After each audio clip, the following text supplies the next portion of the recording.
A continuación, vamos a comenzar a escuchar las ponencias de este foro.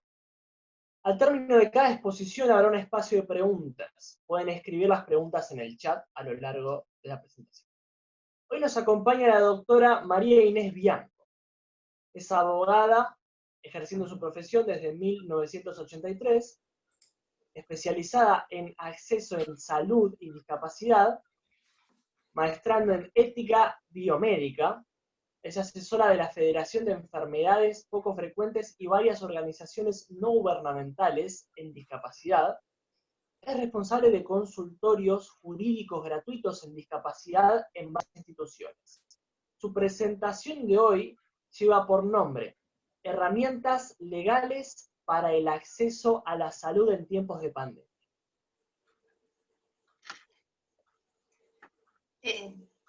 Hola, buenas tardes a todos. Muchísimas gracias por la invitación a Olimpiadas Especiales. Para mí es un placer poder participar de este foro tan importante. Y la charla va a ser una breve exposición sobre la exigibilidad de los derechos de las personas con discapacidad en situación de pandemia, ¿sí? Voy a compartir pantalla.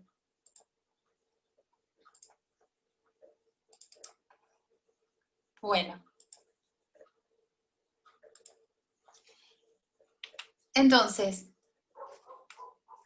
para comenzar esta charla, siempre como hablo de exigibilidad de los derechos de las personas con discapacidad, no es menor recordar el concepto de discapacidad, porque cuando uno conoce la naturaleza jurídica del derecho, es que uno se puede empoderar y reclamar. Voy a hacer en realidad la mayoría de los que seguramente están en este foro ya conocen el concepto de discapacidad, que es un concepto biopsicosocial, y que la diferencia de solicitar la cobertura de prestaciones, ya sea médicos o sociales, desde la normativa de salud en nuestro país o desde la normativa de discapacidad, la diferencia está centrada en los beneficios sociales. De ahí la importancia de acceder a la normativa de discapacidad. Nuestro país tiene una legislación sumamente amplia y completa, pero además de todo ello debemos aclarar que la normativa tiene rango constitucional, es decir, después de la incorporación de nuestro país en el 2006 de la Convención de los Derechos de las Personas con Discapacidad, esta convención, que es un tratado de derechos humanos específico para las personas con discapacidad, porque en realidad muchos de los derechos que en este tratado se establecen ya estaban explicados y contenidos en otros tratados de derechos humanos vigentes en nuestro país. La importancia de la convención, entonces, es que se refiere específicamente a la situación de las personas con discapacidad. Y por supuesto que tiene características propias que responden a los requerimientos y necesidades. Y es muy importante comentar esto, porque cuando uno conoce la naturaleza del derecho, cuando sabe que este tratado tiene rango superior a las leyes infraconstitucionales, uno se siente empoderado y parte de un enfoque social de la discapacidad, es decir, la discapacidad, este concepto se produce cuando una alteración funcional de la salud, que puede ser mental, motora, visceral, sensorial, no importa el diagnóstico, siempre que este diagnóstico me produzca una desventaja en la integración social. Entonces, al procederse al haber una desventaja en la integración social, se quiebra el principio de igualdad ante la ley. Entonces, la intención del legislador es dar una cobertura integral de todos los requerimientos de la persona, médico y social. A su vez, el Estado está comprometido a tomar todas las medidas de acciones positivas, progresivas, para que las personas accedan a la cobertura de salud y discapacidad. Es decir, si uno no conoce esto, este derecho es una utopía. Solo cuando uno lo conoce es que lo puede exigir. Un derecho existe en la medida que yo estoy dispuesto a firmarlo. Por eso es muy importante, no importa si no me acuerdo el número de ley o en dónde está escrito. Lo que tengo que saber es que la garantía, la protección de la persona con discapacidad tiene rango constitucional. Y esto es muy importante y es el colectivo de las personas con discapacidad, más o menos a un 10%, de un 10 a un 15% de la población se estima que padece discapacidad. Y esta pandemia lo que ha demostrado, ha visibilizado la situación de discapacidad. ¿Por qué digo ha visibilizado? En general, las personas con discapacidad siempre estuvieron como en un segundo plano, como en una situación de no se ven por ignorancia, por miedo, porque no está instaurado socialmente el concepto de discapacidad. Esto es muy importante, ¿por qué? Porque no es suficiente contar con un orden normativo si la discapacidad no forma parte de todos los programas y políticas de gobierno, si no hablamos de la discapacidad en forma transversal, es decir, si no hay una inclusión desde la escolaridad, desde el nacimiento, desde la escolaridad, de los estudios universitarios, del desarrollo laboral, si no hay una inclusión, si no hay una instauración, si no se enseña a las personas cómo tratar a las personas con discapacidad, estas cosas que parecen que tendrían que ser naturales, ¿sí? En realidad, mucha discriminación se produce por este desconocimiento de cómo tratar a la persona con discapacidad. Entonces, nosotros vemos que la pobreza tiene una relación muy importante con la discapacidad, porque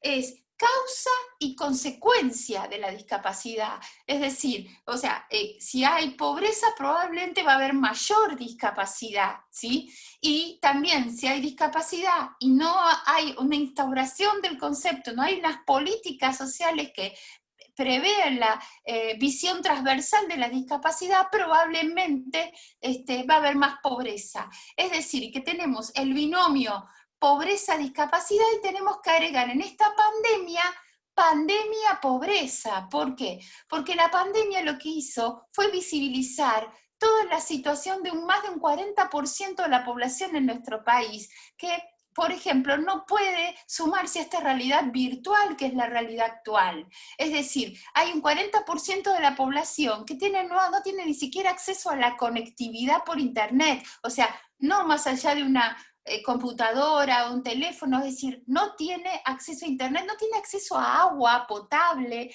es decir, encontramos un binomio que se agrega al pobreza-discapacidad, que es pandemia-pobreza. Pero esto tiene un aspecto positivo, que es la visibilización, y es la oportunidad de cambio. Y esto ha determinado a que surjan los denominados protocolos o recomendaciones para cómo asistir a una persona con discapacidad frente a este diagnóstico del COVID.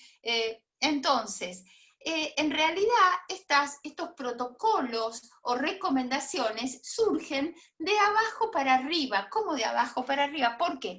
Porque los padres de las personas con discapacidad, las personas con discapacidad, las organizaciones de personas con discapacidad se preocuparon qué pasaba si a una persona le diagnosticaban COVID. O sea, ya el diagnóstico del COVID es un diagnóstico angustiante. Imagínense cómo saber cómo van a tratar a mi hijo, cómo van a tratarme, es decir, si tengo una discapacidad intelectual y tengo dificultades en la comunicación, si me van a saber atender o no, si tengo discapacidad motriz y sé si el hospital tiene acceso de rampas o el consultorio médico o donde me tengo que ir a hacer el estudio. Es decir, surgen un montón de cuestionamientos que en realidad tienen como antecedente esta falta de instauración social del concepto de discapacidad.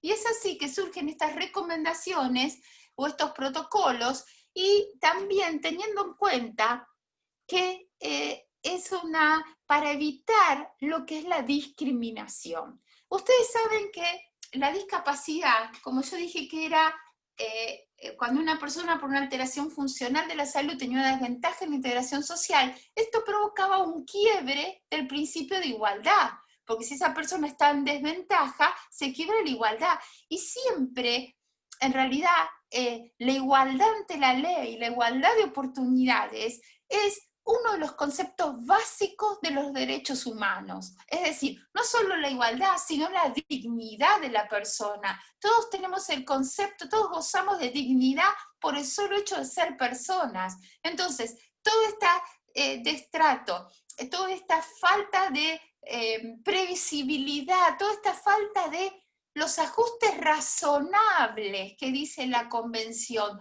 ¿Qué es un ajuste razonable? Son todas las modificaciones necesarias, adecuadas, que no impongan una carga desproporcional indebida para el ejercicio del derecho de las personas en igualdad de condiciones. Es decir, si una persona con discapacidad va a atenderse y no hay una rampa para que tenga el acceso, no hay un ajuste razonable. Si va y no tiene un intérprete de señas, de lenguaje de señas, todo esto es discriminación. Entonces, justamente lo que hay que evitar es esta discriminación y es que surgen estos protocolos.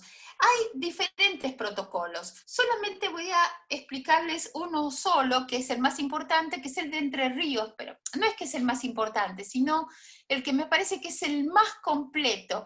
Y es importante destacar que estos protocolos vinieron para quedarse. ¿Por qué digo que estos protocolos vinieron para quedarse? ¿Por qué? Porque son normas de cómo atender, cómo comunicarse en los profesionales de la salud y cómo tratar a la persona con discapacidad según el tipo de discapacidad que esta persona padezca, ¿sí?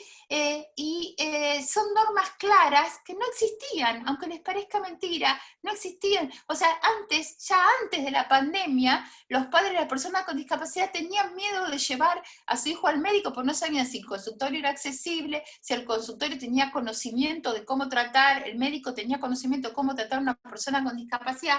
Entonces, estos protocolos que surgen para la pandemia vinieron para quedarse. Y esto es una consecuencia positiva, es un comienzo de la visibilización de la persona y un comienzo de concientización y cómo tratar. Entonces, hay protocolos en la provincia de Entre Ríos, en la provincia de Tierra del Fuego, en Santa Fe. A su vez, la Agencia Nacional de Discapacidad, que es un organismo que depende de la Secretaría de la Presidencia de la Nación. O sea, en nuestro país, lamentablemente, no contamos con un organismo independiente del poder político, y esto hubiera sido muy importante y muy valioso. ¿Por qué? Porque en realidad esta Agencia Nacional de Discapacidad, que es un organismo que, como ustedes saben, o sea, administrativamente tiene un rango mucho menor que un ministerio. Y esta agencia está haciendo igualmente un trabajo muy interesante, muy bueno para las personas con discapacidad, dentro de los que le permite sus facultades. Sacó una serie de protocolos que ahora se los voy a nombrar para atender en esta situación de pandemia. Después, muchas ONGs de pacientes han sacado protocolos preocupados por la atención de determinados grupos de personas. Por ejemplo, tenemos la ONG Fátima, que es para personas con sordoceguera y deficiencia múltiple. Ha sacado un protocolo para que los profesionales de salud sepan cómo atender a las personas con discapacidad de este tipo. Después, por ejemplo, la Asociación Canales, que es para las personas sordas, también sacó una guía de recursos, por ejemplo, ASDRA, la ONG para personas con síndrome de Down, también sacó un protocolo de cómo atender a las personas con síndrome de Down. Dentro de los protocolos provinciales, me parece que el que es muy importante para mencionar y ejemplificar, y que para mí es directamente un protocolo que tiene que seguir rigiendo post pandemia, es muy completo. ¿Por qué? En primer lugar, porque incluye pictogramas. Los pictogramas son como dibujos o imágenes que permiten y facilitan la comunicación. Y estos pictogramas explican el hisopado, por ejemplo, los síntomas que puede sufrir una persona, la descripción de quién es el enfermero, quién es el médico, qué acciones médicas van a tomar, los sentimientos de la persona con discapacidad intelectual, los deseos o preguntas claves, los informes médicos, los análisis, es decir, a través de medios de comunicación de pictogramas, les da todo elementos a los profesionales de la salud para poder comunicarse.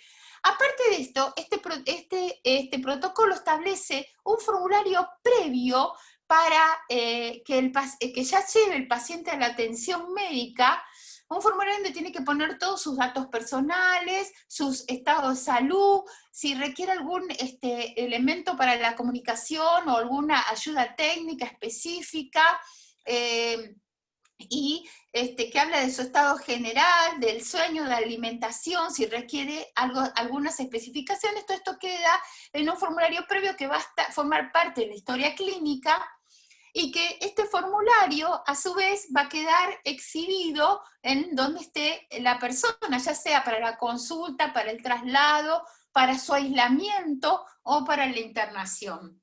A su vez, este protocolo también establece un proceso de capacitación para los profesionales de la salud. Esto es muy importante, y esto es consecuencia de la convención.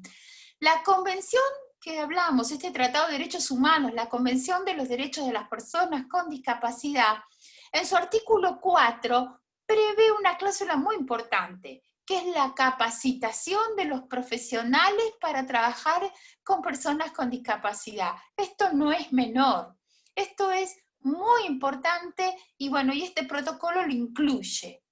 Entonces es muy importante. Después incluye también la incorporación de las apps de acuerdo al distinto tipo de discapacidad que tenga la persona. Por ejemplo, tenemos la app Háblalo, que pasa la voz a texto para la discapacidad auditiva, el SuperSense, que es para las personas con ceguera, que les describe los espacios, el texto de los envases, ¿no?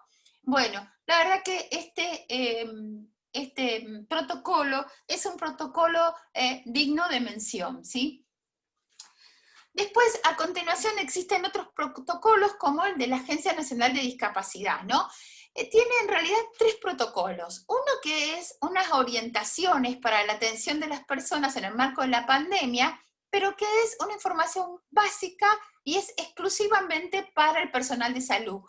Lo importante de remarcar es que tiene un mail para que la gente se comunique a la agencia, y un WhatsApp, o sea, para que la agencia le brinde el apoyo al profesional de la salud cuando tenga dudas de cómo tratar a la persona, o supónganse que no cuente con un intérprete de lengua de señas. Es decir, es un sistema de apoyo para los profesionales de la salud. Está discriminado por el tipo de discapacidad.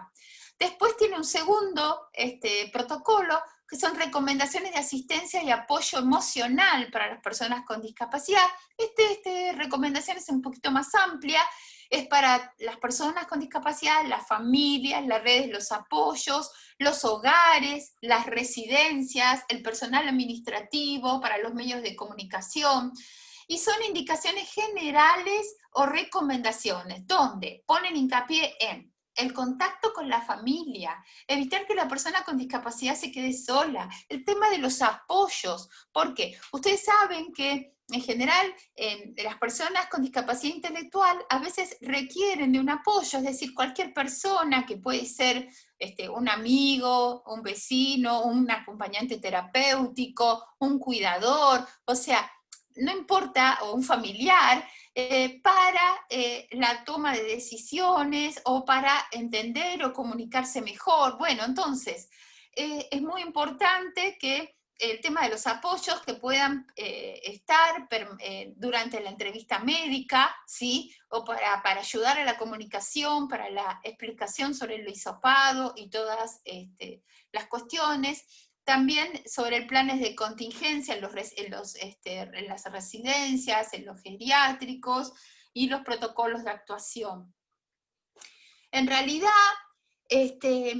yo hice mención a la convención, porque bueno, después de la Convención de los Derechos de las Personas con Discapacidad es la norma sumamente completa, realmente es una norma para leer, y ya el artículo 11 preveía y obligaba a los estados partes a que tomen las medidas necesarias en forma preventiva para garantizar la seguridad y la protección de las personas con discapacidad en situaciones de riesgo y de emergencias humanitarias. Bueno, en realidad, evidentemente, la Convención tiene obligaciones para los estados que son de ejecución inmediata y obligaciones que son graduales de acuerdo a la medida de sus recursos y en la medida de su desarrollo. Obviamente las urgentes, como es evitar la discriminación, esa es de ejecución inmediata. Pero las demás medidas se hacen en forma gradual y de acuerdo a la evolución y el desarrollo del país. Ahora bien, ¿qué pasa? Este artículo obligaba a tomar medidas preventivas, pero como consecuencia de la falta de instauración social, por eso, si bien contar con un orden normativo es sumamente importante, es el primer paso, se debe trabajar en la instauración del concepto social de discapacidad. Entonces, estas medidas preventivas no se tomaron con anterioridad, pero sí se están tomando ahora con motivo de la pandemia, y esto por eso es como algo positivo hacia el cambio, hacia la concientización, como le estaba diciendo. Otro problema que nos está trayendo esta pandemia es que no solo, bueno, el tema de las recomendaciones o del trato, sino el tema de que todo es para las personas con COVID. Y el resto de las personas con problemas de salud a veces se ven afectados. Han llegado casos a consultas de personas que necesitaban respiradores, pero no era por tema de COVID, sino respiradores por enfermedades diferentes, por patologías diferentes, y no, el respirador lo guardaban para la persona con COVID. O sea, eso es una discriminación inadmisible. Obviamente tuvieron que recurrir a la justicia y esto se hizo lugar. Después ha pasado otros temas, como que la hidroxicloroquina, que es una medicación, tratamiento base para las personas con lupus, empezó solo a ser reservada para las personas con COVID, y las personas con lupus se quedaban sin la medicación. Bueno, todas estas cosas han surgido con esta pandemia, o sea, surgen cosas positivas y cosas negativas. Ahora bien, por supuesto, lo más grave es que se ha visibilizado que el 40% de la población no solo no tenía de ese porcentaje, con el porcentaje que le corresponde de personas con discapacidad, no tenía viviendas adecuadas, no tenía rampas o normas de acceso, o no tenía acceso al agua potable, o no tenía acceso a internet. Se ha promovido un amparo colectivo para que la gente en situación de vulnerabilidad social, en que entre ellas se cuentan las que tienen pensiones, planes o subsidios, tengan acceso a la conectividad para poder formar parte de esta nueva realidad virtual, ¿sí? Porque no es suficiente contar con una computadora, sino tener también el acceso a la conectividad, a la vivienda digna, a los servicios públicos.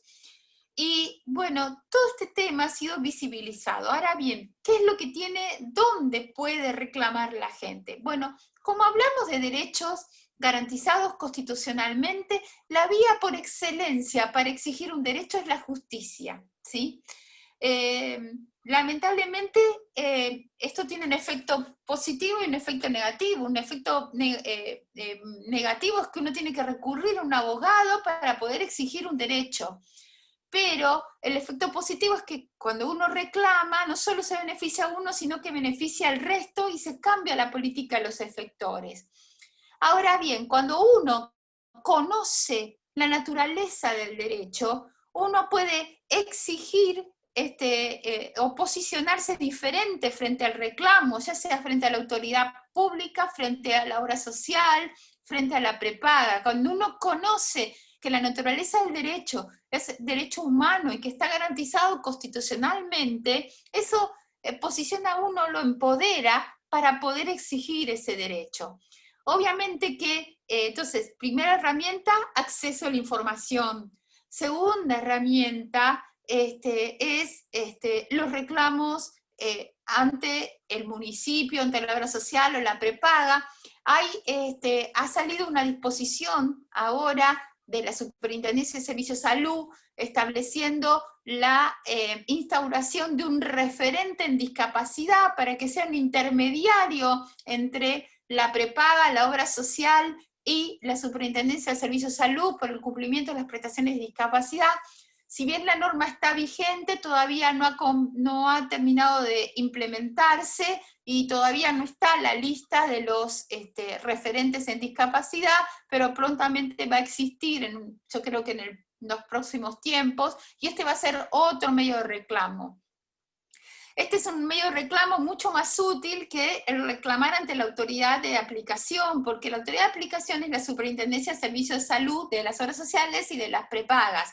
Pero la verdad que esto lo que hace tiene finalidad de sancionar a la obra social, no produce el cumplimiento de la prestación en sí si la obra social o la prepaga se niega. Por eso la vía por excelencia para acceder al reclamo es la justicia, ¿sí? Últimamente también ha salido a partir del 1 de septiembre, ustedes saben que con la multa por los cheques mal conformados, etcétera, hay un porcentaje de esa multa que perciben los bancos, va a, antes iba a la CONADIS, que era la Comisión Nacional de las Personas con Discapacidad, ahora va a la Agencia Nacional de Discapacidad, y con esto se hacen programas para las personas con discapacidad. Programas para pedir, son subsidios no reembolsables, programas para ayudas técnicas, por ejemplo, qué sé yo, si necesita una pantalla por una persona con visión subnormal, una pantalla ampliada, algún instrumento de tecnología, o por ejemplo, si necesita una silla de ruedas y no tiene nada, no tiene obra social o prepaga, bueno, es una manera de poder conseguir un elemento de ayuda técnica, o por ejemplo, para adecuar el baño y la cocina de la vivienda para hacerlo accesible. Inclusive estos programas pueden ser solicitados por las organizaciones de personas con discapacidad para pedir, por ejemplo, vehículos para personas con discapacidad o pedir subsidios para la ampliación de las sedes, y hay un subsidio no reembolsable también para los deportistas. Es decir, para los deportistas, sobre todo con carácter olímpico, o sea, este es un subsidio no reembolsable que puede ser muy útil. Entonces tenemos la posibilidad de solicitar subsidios, los reclamos ante la superintendencia a través de la figura del responsable de discapacidad que está próxima a instrumentarse, el acceso a la información, ¿sí? Y por último, la exigibilidad ante la justicia. Bueno, traté de ser breve y bueno, estoy a disposición para las preguntas que necesiten. Muchas gracias. Muchísimas gracias, doctora. Bueno, ahora claramente si hay algunas preguntas escritas en el chat, las compartiremos en unos instantes.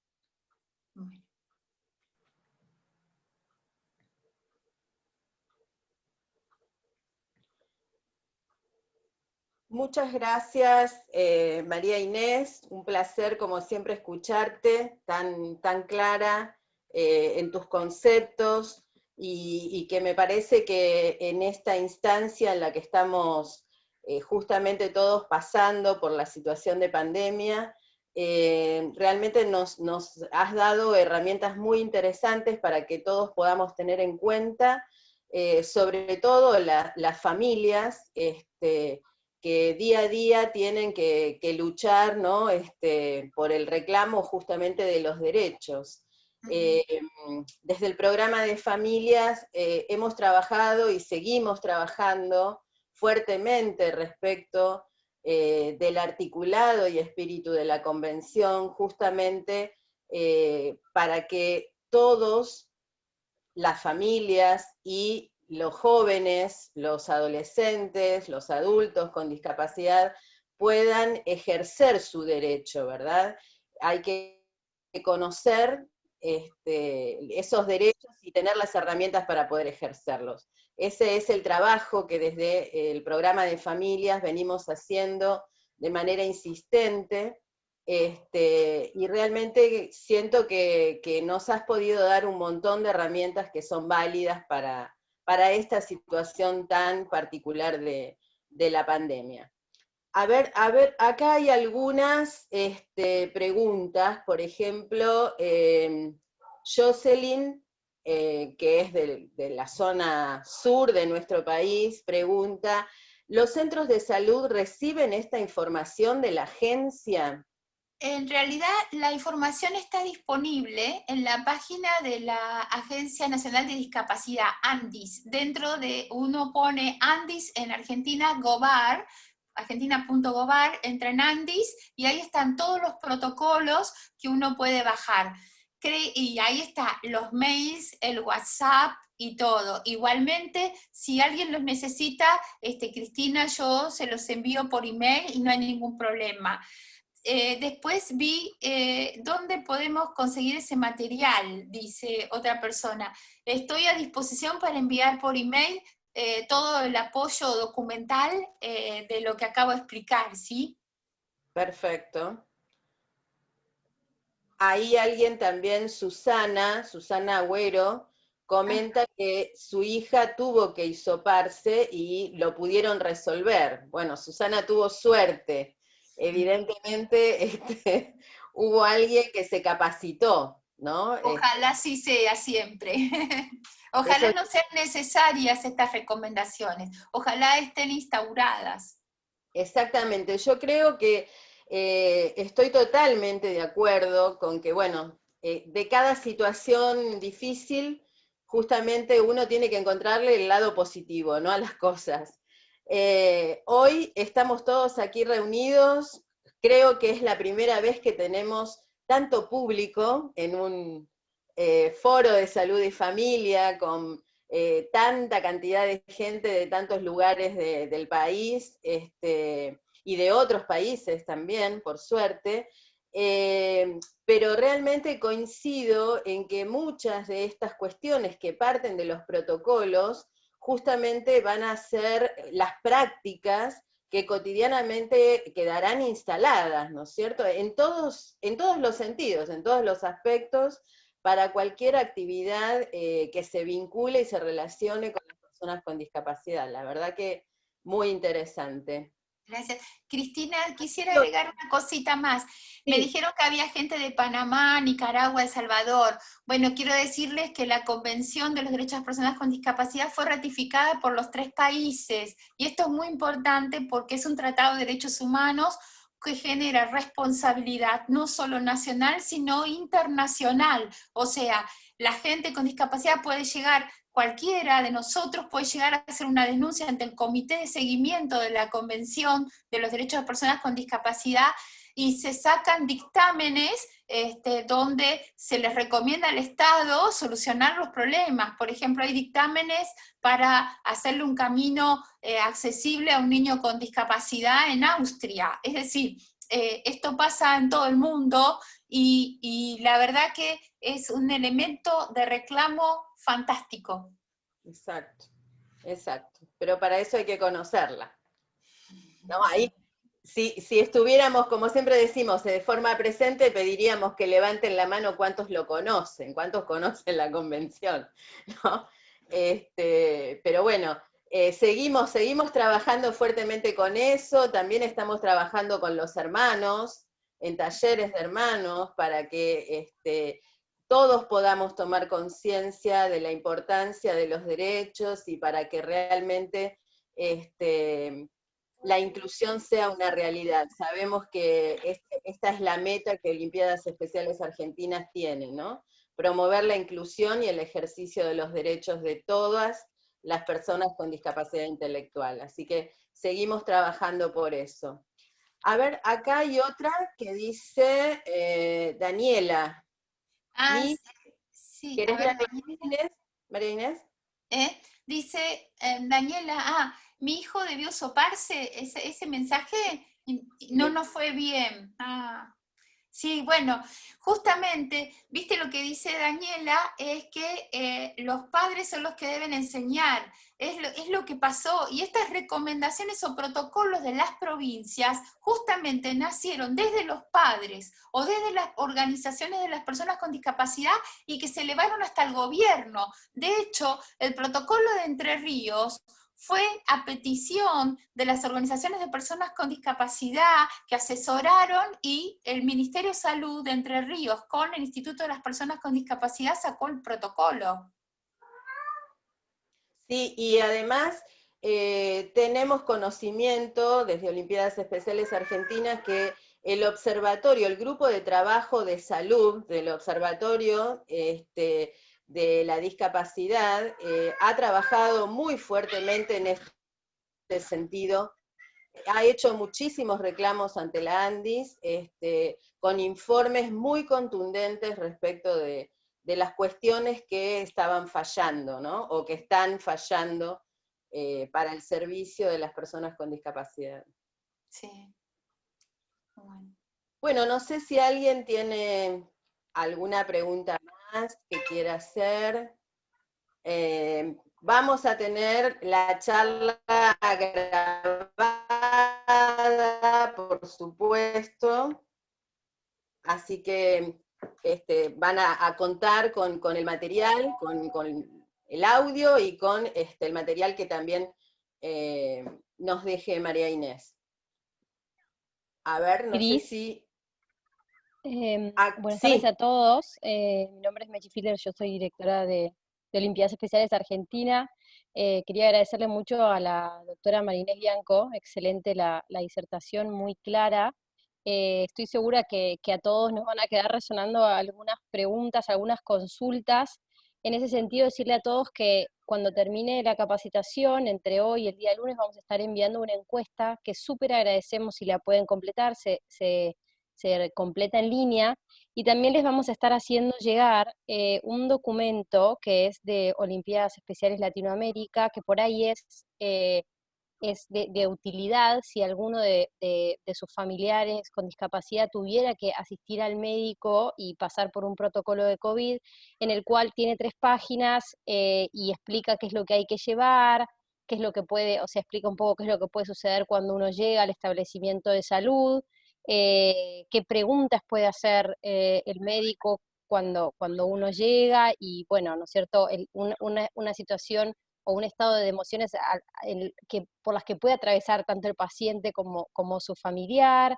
Explica un poco cómo se hace el examen, qué puede pasar si la prueba da positiva. Hay como unos iconos que uno puede tildar si tiene distinta sintomatología. Esto uno lo puede llevar ya todo completo, así, digamos, facilita un poco la consulta, también el nombre, ¿no es cierto?, de los datos de médicos de nuestro médico de confianza, los datos de la persona, de la familia y demás, y también algunas formas en las que por ahí uno puede transmitirle a los profesionales de la salud que manejándose de X manera puede tanto el paciente como la familia mantener más la calma y entender mejor, ¿no es cierto?, como puede ser hablar más lento, escribir algunas cosas, mostrar fotos, o por ahí, no sé, contar que las luces brillantes molestan o que el ruido molesta. Así que bueno, eso también se los vamos a compartir porque pensamos que puede ser de utilidad para todos ustedes. Y en ese mismo formulario que les mandemos, si tienen alguna duda o alguna consulta, que después podamos ayudarlos nosotros a responder, o que por ahí la doctora Bianco nos pueda responder en la semana siguiente, también por favor nos los hacen llegar. Así que bueno, eso, muchas gracias a todos. Gracias, Mechi. Bueno, ¿alguna pregunta más? ¿Alguien? Bueno, acá, muchas gracias por el espacio. Gracias. Buenísimo, muchas gracias. Empoderarse como familias, nos dicen también desde Balcarce. La convención es súper importante, continuemos por el cambio con la inclusión. Muy bien. Bueno, María Inés, realmente un placer. Muchas, muchas gracias, muchísimas gracias por tu generosidad, por tu tiempo, por tu conocimiento. Te agradecemos enormemente que hayas podido participar. Muchas Realmente gracias un a ustedes. placer, un placer. Gracias a ustedes. Adiós. Hasta luego. Gracias. Bueno, hasta pronto. Muchas gracias. Gracias por la intervención en este foro. Gracias, Cristina, por tus palabras. También gracias a Mechi. Muchas gracias, la doctora María Inés Bianco, de verdad, por todo lo que dijo. La verdad que es un aporte muy grande. La forma en cómo ha explicado cada concepto. En mi caso particular, la verdad, como hermano, me parece muy interesante conocer mucho de esto y le agradezco profundamente que haya participado. A continuación, presentamos a nuestros atletas mensajeros de salud.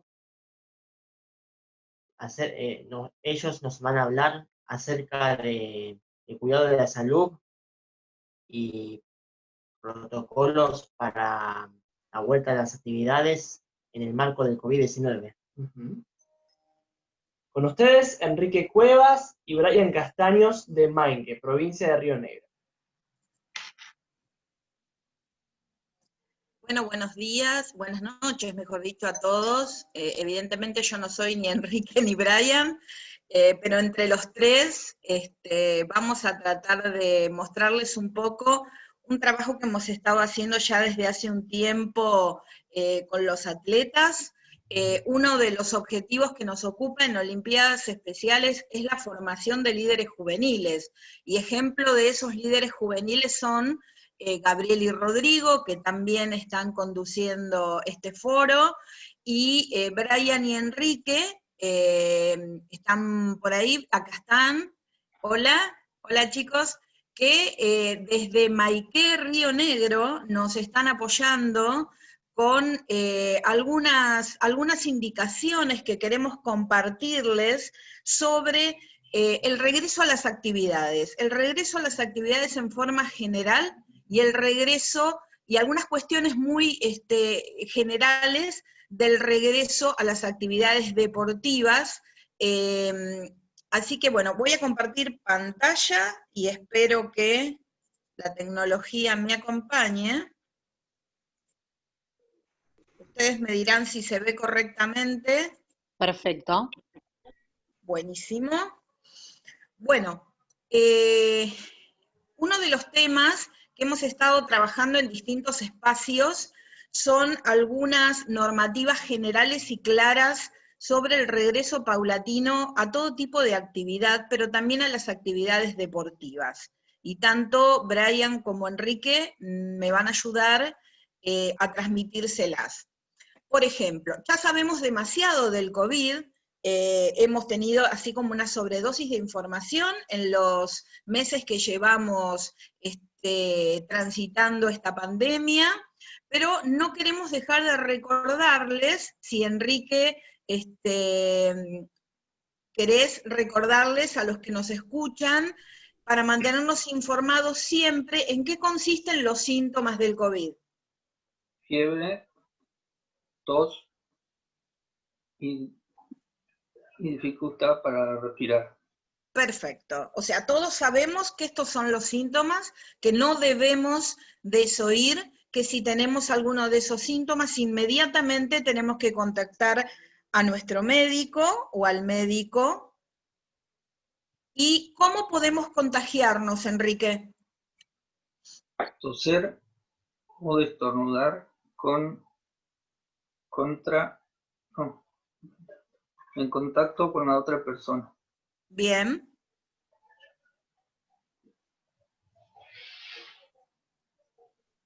¿De qué otra manera? Echando mano. Bien. ¿Y por último? Contactos tocarse los ojos, boca y nariz. Bien.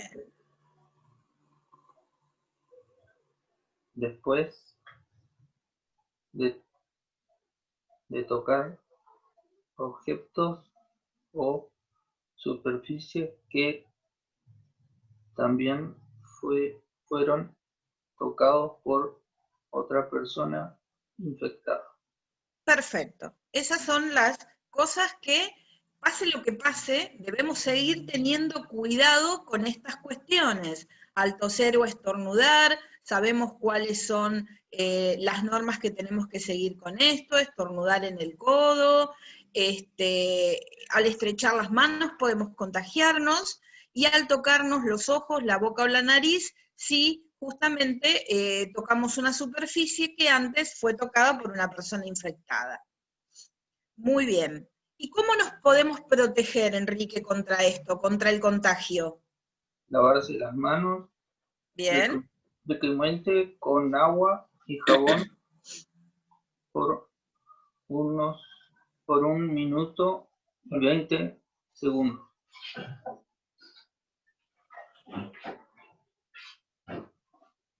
¿Qué más? No tocar los ojos, nariz, boca con manos que no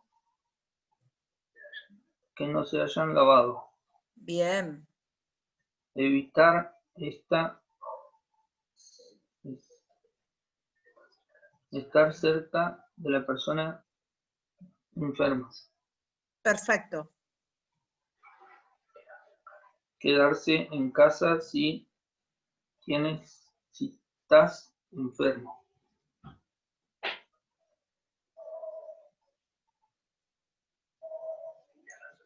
Limpiar la superficie con desinfectantes. Cubrirse la nariz y boca cuando toses o estornudas. Perfecto. Muy bien. Pase lo que pase, y aunque mañana podamos volver a recuperar un poco de nuestra normalidad, sabemos que estas normas de cuidado las tenemos que seguir teniendo, y aunque creamos que esto ya pasó, está muy lejos todavía de haber terminado, así que si queremos que esto evolucione en forma positiva, debemos seguir cuidándonos. Y tenemos que cuidarnos en otros aspectos también. Por ejemplo, al salir de casa. ¿Brian? Muy bien. Hay que recogerse el pelo, tratar de no llevar pendientes, pulseras o anillos. Ahí con esas cosas te tocas menos la cara. Hay que ponerse la mascarilla antes de salir. Hay que tratar de utilizar una sudadera o chaqueta con manga larga. Evitar el transporte público. Si vas con tu mascota, procura que no roce ninguna superficie. Usar pañuelos para cubrir tus dedos al tocar superficies. Arroja el pañuelo y tíralo en una bolsa cerrada. Si toses o estornudas, hazlo con el codo, no en las manos o en el aire. Intenta no pagar en efectivo, en caso contrario, desinfecta tus manos, lávate las manos después de tocar cualquier objeto o superficie, o lleva gel. No toques la cara antes que tengas las manos limpias y mantén distancia con la gente. Fantástico. Muy, muy importante tener estos cuidados al salir de casa, pero también es muy importante seguir estas normas cuando volvemos a casa. Cuando volvemos a casa, intenta no tocar nada, quitarte los zapatos, desinfecta las patas de tu mascota si la estabas paseando, quítate la ropa exterior y métela en una bolsa para lavarla. Deja bolso, cartera, llave, etc. en una caja en la entrada. Dúchate, o si no puedes, lávate bien todas las zonas expuestas. Manos, muñecas, etc. Lava el móvil y las gafas con agua y jabón o alcohol. Limpia con trapos la superficie que hayas traído de afuera antes de guardarlo. Quítate los guantes con cuidado, tíralos y lávate las manos. Fantástico. Y recordar que una desinfección absoluta no es posible. La idea es disminuir el riesgo. Y la idea tampoco es cuidarnos del COVID e intoxicarnos. Así que a no pasarnos con la cantidad de lavandina, con la cantidad de alcohol, con la cantidad de gel. Perfecto. Nosotros tenemos algunas recomendaciones para cuidarnos en este momento en el que nuestra salud se ve afectada. Hay ciertas cosas que podemos hacer para tener más defensas y para estar mejor en este momento. Como por ejemplo, ¿cuáles, Enrique? Trate de no fumar. Trate de no fumar. Cuídese su defensas. Bien. Descansa la suficiente 7 o 8 horas. Haga ejercicios. No tome remedios por su cuenta. No abusar de alcohol, la cafeína ni alimentos procesados, especialmente azúcar. No abuse de la tecnología. Muy bien. Estas son todas cosas que es muy fácil abusar de estas cuestiones cuando estamos mucho tiempo encerrados en casa, aburridos, preocupados, ¿verdad? Pero tenemos que intentar no abusar de los estimulantes como el alcohol, la cafeína y el exceso de azúcar, así como no abusar de la tecnología y no abusar de la información, informarnos lo justo y necesario para estar informados, pero no para preocuparnos de más. Brian, llega de a poco, quiero decir, la nueva normalidad. Esto que se habla de la nueva normalidad, ¿por qué? Porque sabemos que durante un tiempo largo la vida no va a ser igual a como veníamos viviéndola hasta antes del COVID. Hay ciertas cosas que por mucho tiempo vamos a tener que tener cuidados, que no van a terminar de un día para el otro. Como por ejemplo, ¿cuáles? Hay que volver a hacer las actividades de a poco, continuar protegiendo a la persona de mayor riesgo, mantener distancia social, usar el barbijo, tapabocas, lavarse las manos frecuentemente y desinfectar en casa todo lo que podamos. Perfecto. Y en cuanto al ejercicio físico en la calle, hay muchas personas muy ansiosas por retomar el ejercicio físico. En regla general, una de las primeras cosas que se hace es volver a recuperar un poco el aire libre, ¿verdad? Y el ejercicio en la calle. ¿Cuáles son las normas básicas que tenemos que tener? Bien, si estamos haciendo de paseo, caminata, tenemos que mantener 5 metros de distancia entre personas al pasar. Si hemos convivido durante el confinamiento con nuestro acompañante, podemos ir juntos. Si corremos, son 10 metros. Si andamos en bici, son 20 metros. Y si por la falta de datos y recomendaciones claras, se recomienda estar de distancia 20 metros. Exactamente, y es muy importante tener en cuenta esto, por la falta de datos y recomendaciones claras basadas en estudios. Se dicen muchas cosas, se escuchan muchísimas otras cosas, lo importante no es un metro más o un metro menos, sino que todo lo que podamos hacer para cuidarnos, hay que hacerlo.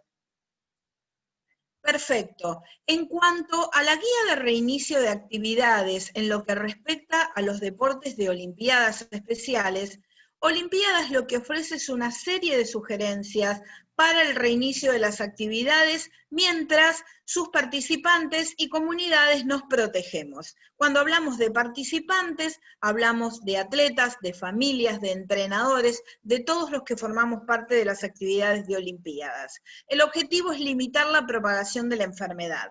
Estas pautas son pautas mínimas. El objetivo es complementar y no reemplazar las leyes, las normas y los reglamentos de cada país, de cada estado, de cada localidad, de cada ministerio. Eso va a cambiar de acuerdo a cada país y las reglamentaciones también van a cambiar. La guía de reinicio de actividades se basa en una información médica, en la información médica más reciente disponible y en los protocolos de organizaciones como la Organización Mundial de la Salud, agencias de salud específicas de cada país y como el Centro de Control y la Prevención de Enfermedades de Estados Unidos. Esta guía y reinicio de actividades seguramente puede ser actualizada en el transcurso de la pandemia, porque estamos transitando una situación que cambia minuto a minuto. Por ejemplo, Brian, algunos principios rectores muy generales del regreso a las actividades. Primero, la salud y seguridad de todos los miembros del movimiento de Olimpiadas Especiales, primordial. Olimpiadas Especiales es un movimiento por y para personas con discapacidad intelectual, y su orientación debe ser inclusiva y dirigida a las necesidades y habilidades únicas de las personas con discapacidad intelectual. Las directrices de la OMS y específicas de cada país deben servir como estándares mínimos. Además, se debe considerar a las autoridades locales. La orientación se basa en la información médica actual. El conocimiento del COVID-19 está cambiando rápidamente. La orientación continuará evolucionando. La orientación adopta un enfoque por fase que depende de las tareas de transmisión locales y capacidades de los sistemas de salud. Perfecto. Todos sabemos que el retorno a las actividades se hará acorde a las fases que ya conocemos. En la fase 0 es la fase en la que todo el mundo está en su casa y hay muchos contagios, hay una transmisión comunitaria muy grande presente. En la fase 1 se puede realizar actividades con menos de 10 personas, se registran casos constantes, pero no tantos como en la fase 0. En la fase 2, las actividades se pueden realizar con menos de 50 personas y los casos ya van siendo más esporádicos. Y en la fase 3 se vuelve a las actividades normales en el momento donde ya no se reportan casos. A ver, en la fase 0 del retorno a las actividades, Enrique, ¿qué actividades se pueden hacer? ¿O no podemos hacer? Sí. No se realizará ninguna actividad en personas. Podemos entrenar en casa. Podemos entrenar por computadora o teléfono. Podemos hacer reuniones, capacitaciones por la compu. Muy bien. En la fase 1, las personas de riesgo deben continuar en casa. Se puede entrenar y hacer eventos con menos de 10 personas con 10 personas, pero sin contactos directos.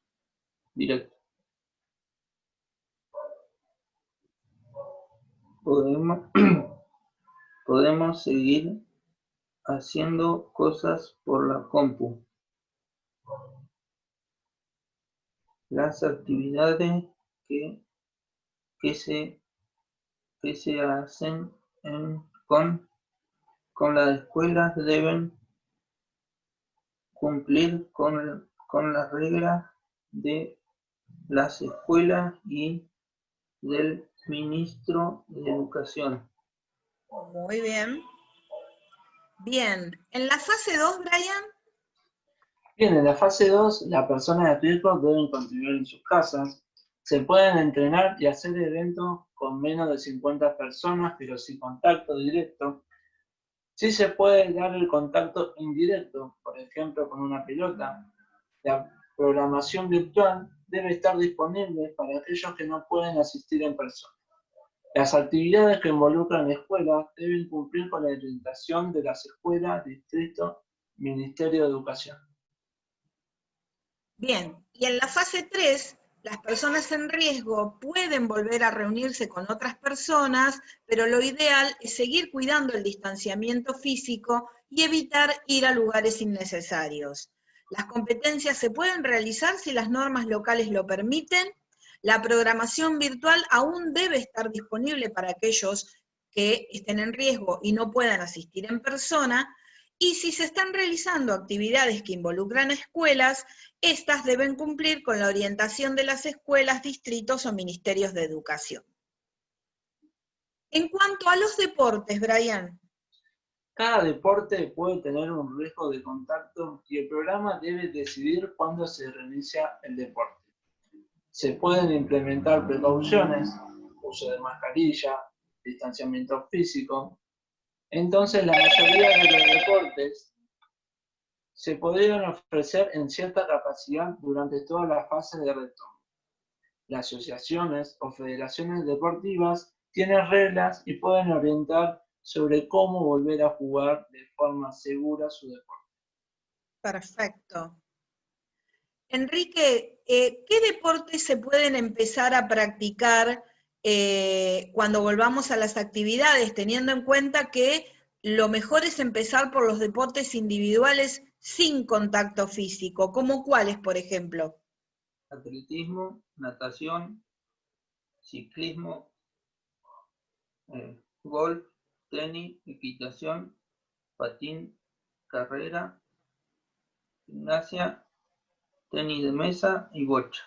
Perfecto. Y por supuesto siempre preferir en esta etapa los ejercicios al aire libre. Y en el caso de empezar con deportes grupales o de contacto físico, se recomienda empezar con trabajos individuales con los jugadores, retrasando los entrenamientos grupales y las competencias lo más posible. Por ejemplo, ¿con qué deportes, Enrique? Fútbol, básquet y floorball. Perfecto. Y se recomienda postergar hasta la fase 3 las actividades donde hay contacto físico con los participantes y también entre los entrenadores, voluntarios y competencias. Perfecto. Es muy importante al ingresar a una actividad el chequeo presencial del COVID. En todo entrenamiento, actividad o reunión, todos los participantes al llegar se tienen que hacer el chequeo. ¿Y qué cosas tienen que tener en cuenta, Enrique? Distanciamiento durante el chequeo.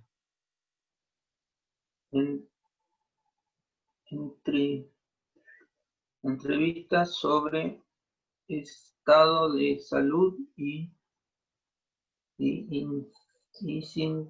síntomas. Toma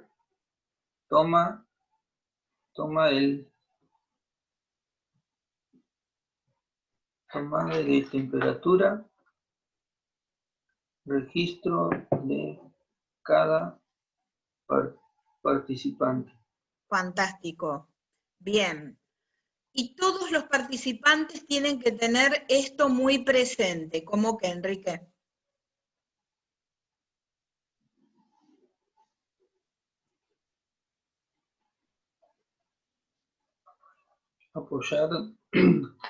Apoyar todas las decisiones de que toma el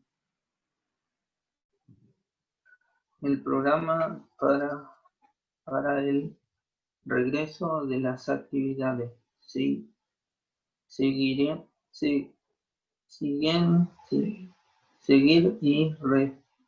y respeta las reglas decididas para cada deporte. Excelente. Bien. Y por último, hay ciertas cosas que tenemos que tener en cuenta en este regreso a las actividades para entrenar en un ambiente seguro.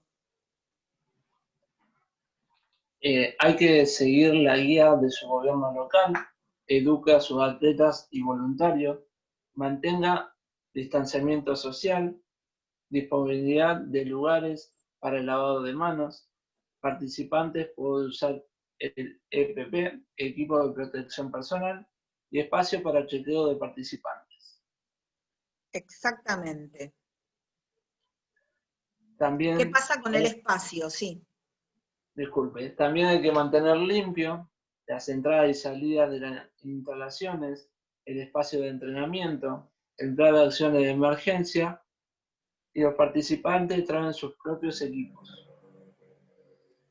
Exactamente. Como les decíamos antes, estas son las normas generales que todos debemos tener en cuenta en el cuidado de nuestra salud para el regreso a las actividades, y por supuesto, Olimpiadas Especiales nos va a mantener actualizado permanentemente si surge alguna otra cuestión importante que debemos tener en cuenta, pero principalmente no existe una regla ni protocolo único que puedan bajarnos desde ningún lugar, sino que estos protocolos se construyen con las normas locales, sanitarias, de cada localidad, de cada provincia y de cada deporte. Las federaciones deportivas son un buen lugar en donde consultar sobre las reglas deportivas de cada deporte de manera específica. Sumado al cuidado de la salud, creo que con estas indicaciones estaríamos en condiciones de tener en cuenta estas normativas para el regreso seguro a las actividades. Les agradezco muchísimo, Enrique y Brian, que me hayan ayudado a transmitir este pequeño protocolo, y se los vamos a mandar a los programas por si les sirve y quieren transmitírselo al resto de los atletas. Así que bueno, muchísimas gracias a todos. Excelente, excelente, muy lindo, muy útil, sobre todo muy útil todo lo que han dicho, muy interesante. Muchas gracias a Analoe también por participar, y bueno, ha habido algunas preguntas. Por el momento no, pero por supuesto está el espacio abierto. En realidad lo que hay son muchas felicitaciones por la presentación, que la información ha sido muy útil, así que estamos muy agradecidos por el trabajo que vienen haciendo. Analoe, que es la directora del programa de Innovadores de Olimpiadas Especiales Argentina, que trabaja cotidianamente con todos los jóvenes atletas de Olimpiadas Especiales.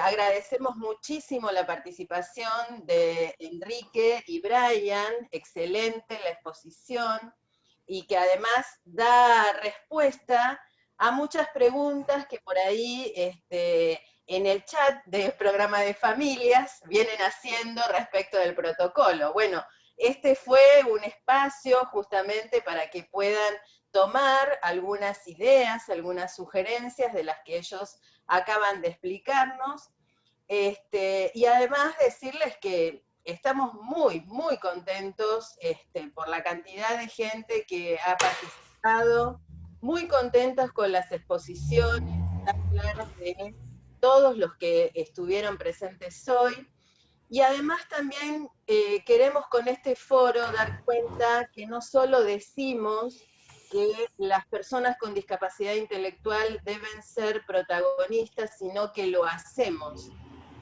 La inclusión implica modificar las prácticas y todos los que trabajamos con personas con discapacidad debemos dar ese lugar de protagonismo.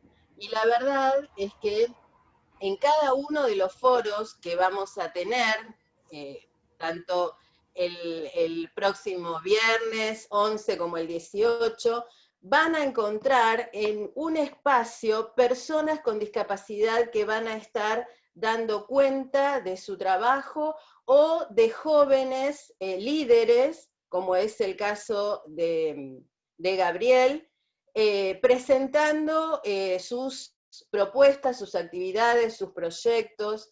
Así que realmente estamos muy contentos, espero que les haya servido, que les haya gustado. Por supuesto que toda la información va a estar en la página de Olimpiadas y en el canal de YouTube seguramente. No sé, Mechi, si vos querías decir algo.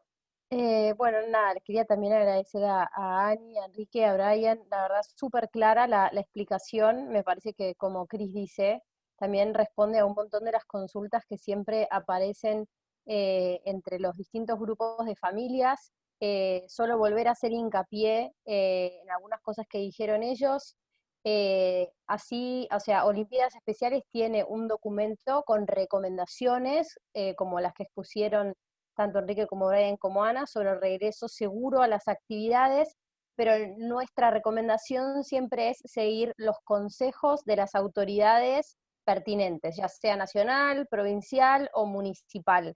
Y asimismo, para cada uno de los deportes, también seguir el protocolo de cada uno de los 16 deportes que nosotros practicamos. Parece un poco engorroso, y hay que juntar un montón de protocolos, pero la realidad es que hay que hacer una mezcla de todos ellos. Pero nosotros siempre recomendamos seguir lo que dicen las autoridades gubernamentales y lo que dice cada uno de los deportes, que casi todas las federaciones de cada uno de los deportes ya tiene armado su protocolo de regreso a actividades. En algunos lugares están aprobados, en otros lugares no, en algunos lugares por ahí le hacen alguna pequeña modificación, y asimismo, ahí es un poco más engorroso todavía, a veces cada uno de los clubes o instalaciones deportivas donde se hacen actividades también lo adaptan un poco de acuerdo a cómo están ediliciamente organizados, cómo son sus ingresos, dónde están sus vestuarios, dónde están sus baños, si tienen espacios cerrados, espacios abiertos.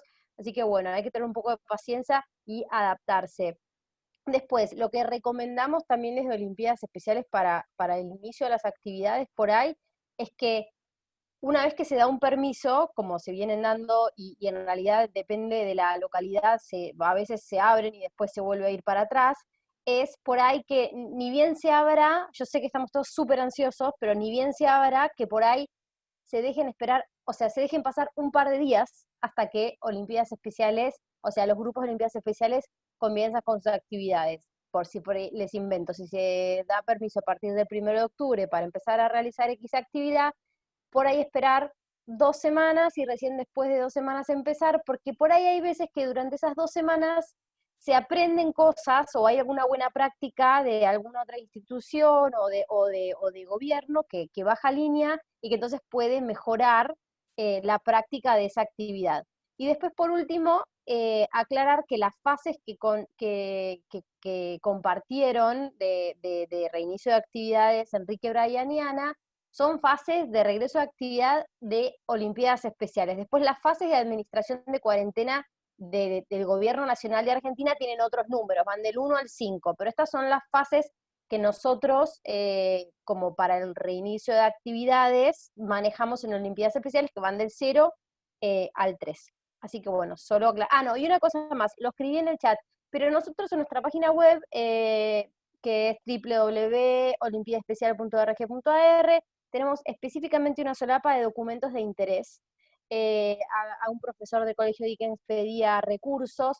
Ahí hay un montón de documentos, está la convención en varios formatos, hay un montón de documentos relacionados a las personas con discapacidad en el marco de la pandemia, y ahí vamos subiendo varias cosas, por ejemplo, esto que les comentaba antes sobre la ficha de 3 páginas para ir a hacer la consulta médica por un posible caso de COVID, también la vamos a subir ahí.